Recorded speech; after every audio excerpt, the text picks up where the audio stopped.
Hi, boys and girls. I'm back with today's Read Aloud.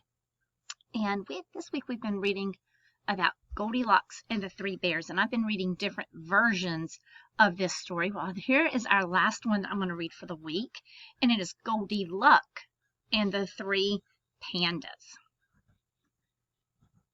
Remember, here is our front cover of our story, of our book. And it has the title, the author, and the illustrator. Here is our title page.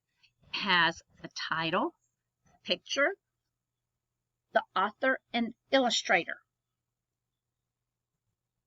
When Goldilocks was born, her mother said, "Year of the Golden Dragon. Very lucky year. This child will have good luck." "She has a face as round as a gold coin," said her father. "This child will bring great wealth." But Goldie had neither great wealth or good luck. In fact, she could never seem to keep money in her piggy bank, and she had a bad habit of breaking things. Here's Goldilocks. One Chinese New Year, Goldie's mother woke her up and sent her to wish their neighbors Kung Hai Fat Chow. "But Mama, I'm still sleepy and I'm so hungry." "It will only take a minute," her mother said. "Mr. and Mrs. Chan would enjoy a visit from you. Take these turnip cakes to share with little Chan." "He never shares stuff with me," muttered Goldie. "It's the New Year," her mother warned. "Wash away old arguments and be nice, or you'll have bad luck." Not more bad luck. Last year she lost her red envelope her grandmother had given her, and her best friend had moved away. So Goldie walked next door to the Chan's apartment. She knocked on the door. No answer. She knocked again. Still no answer. Goldie gave the door a little push. It swung open, and she tumbled in, dropping the plate. Turnip cakes catapulted all over the floor. Catapulted means they flew all over the floor. "Oh no!" Goldie cried. "A whole plate of turnip cakes ruined. That was bad luck for sure." She wandered into the kitchen to find a broom. On the table there were 3 steaming bowls of congee, a ceramic bowl, a wooden bowl, and a plastic bowl. Her tummy grumbled. Surely nobody would mind if she had one little bit of rice porridge. She sampled the congee from the ceramic bowl. Ugh, too watery. She tasted the congee from the wooden bowl. Yuck, too thick and clumpy. Then she slurped some congee from the plastic bowl. Just right. Before she knew it, she had eaten it all up. All that congee made Goldie even sleepier than she already was. Maybe she could just rest a bit and wait for the chance. She walked into the living room and saw 3 chairs. She plumped down on Mr. Chan's massage chair. Something hard steamrolled up and down her back. "Ouch!" she cried, springing to her feet. Too rough.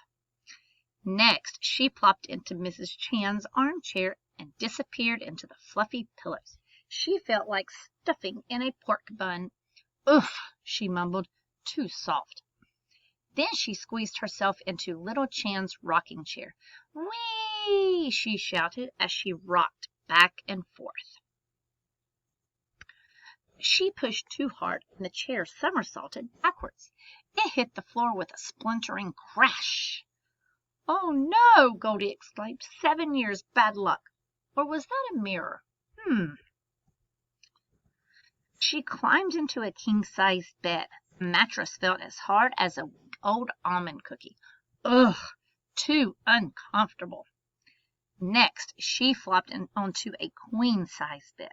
The electric bed began to fold her up like a dumpling. "Yikes! Too scary!" she cried. Then she leaped off and settled down onto little Chan's futon. Ah, just right," she sighed, and fell fast asleep. The Chans finally returned home. "Who dropped these turnip cakes all over the floor?" exclaimed Mr. Chan. "And who didn't clean them up?" added Mrs. Chan. "Ah, a whole plate of turnip cakes ruined," groaned little Chan. They headed into the kitchen. "Hey, who's been eating my congee?" demanded Mr. Chan. "And who's been eating my congee?" cried Mrs. Chan. Little Chan wailed, "I don't have any congee. Somebody's eaten mine all up." Mr. Chan heard a humming in the living room. He went to investigate. "Someone's turned on my massage chair," he bellowed. "And someone's rumpled the cushions on my armchair," yelled Mrs. Chan. "I don't even have a chair," shouted little Chan. "It's been smashed to pieces." The three Chans looked in the bedroom. Mr. Chan hollered, "Someone's been sleeping in my bed." "And someone's been sleeping in my bed," squealed Mrs. Chan. "Look," said little Chan, "it's Goldilocks sleeping on my futon." Goldie jerked awake. Who could sleep with all that yelling going on?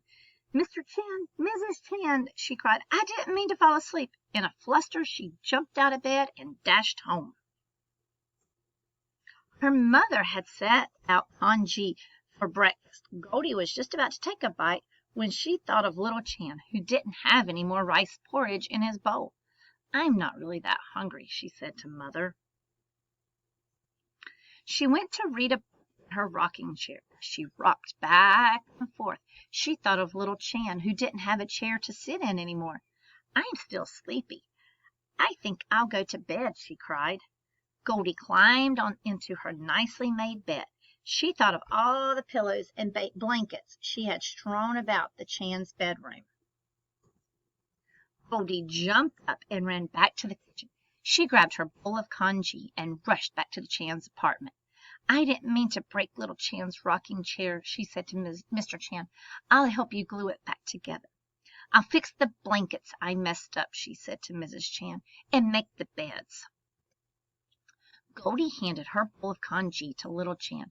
"I'm sorry I ate all of your rice porridge," she said, "and dropped all those turnip cakes." "That's okay, Goldie," said little Chan shyly. "We were just about to make some more. Would you like to help?"